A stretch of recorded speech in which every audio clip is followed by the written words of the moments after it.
Welcome to ILTV's Israel Daily. I'm Lital Shemesh, and coming up in today's newscast, Israel foils a Hamas plot to assassinate an Israeli member of Knesset and commit other attacks across Israel. The Israeli parliament passes a bill to grant IDF veterans with academic scholarship after the opposition agrees to a compromise. And the Bank of Israel raises interest rates to battle high inflation after an all-time low during the COVID pandemic.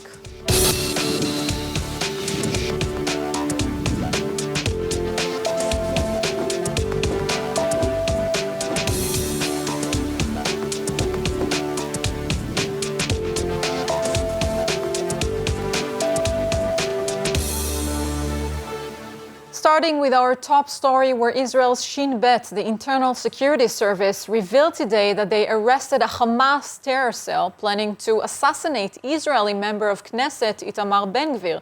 Today, 5 suspects from East Jerusalem were indicted in a Jerusalem court. More in this report from Gabriel Weininger. These were the scenes on the Flashpoint Temple Mount during Ramadan. This is where an alleged terrorist cell was planning to carry out riots. But the plot ran much deeper. Israel's security agency, the Shin Bet, arrested a cell thought to be linked to Hamas. They say the cell was planning to assassinate Israeli lawmaker Itamar Ben-Gvir. The firebrand MK is from the right-wing religious Zionist party, infamous for his controversial visits to the Temple Mount during the Muslim holy month, visits that raised already heightened tensions. At the time, he vowed not to give up his right to visit East Jerusalem. זה מבייש, מעציב, אני לא אתעמת איתם, אני נלחם למענם, אבל אני כן לא זז, אני לא מוותר. ואם לא היום, מחר, ואם לא מחר, מחרתיים. Today is the day after, and Israel has now indicted 5 Palestinians from East Jerusalem involved in the plot to assassinate him. Ben-Gvir responded to the plot on Twitter, saying that the writing was already on the wall, blaming the Prime Minister and left-wing incitement. Words can kill, he said.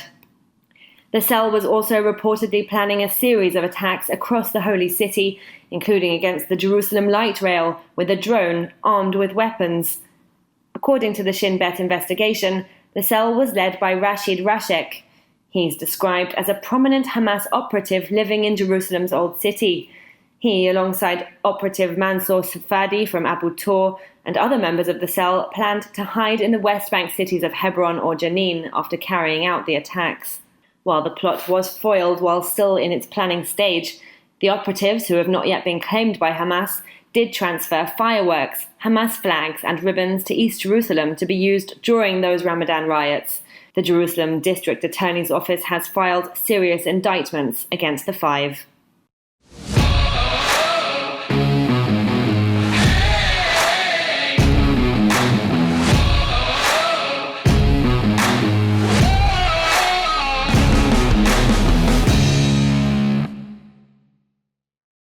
To break this down, we're joined by Asaf Gibor, Arab Affairs correspondent for the Makor Rishon newspaper. Hello. Hello. Hello, Lital. So what can we tell about this Hamas terror cell? We're speaking about the Israeli forces that uncovered the activity of Hamas terror cell in East Jerusalem.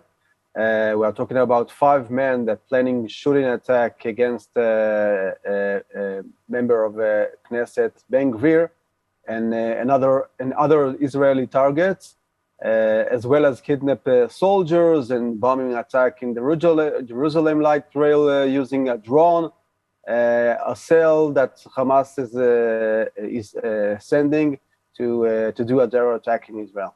In your opinion, how close was it to execution? We actually don't know, because Shabak just now saying that it exposed this cell of Hamas, but we know that Hamas is trying for a year to get some acts in Jerusalem, partly, and in Israel generally, to present himself as a representative not only of the Palestinian in Gaza, as well as in East Jerusalem and the Arab Israel or Palestinian Israel. Arabs in general. To watch full episodes of ILTV's Israel Daily and tons of other content from Israel, visit our website at iltv.tv or download the ILTV Plus app.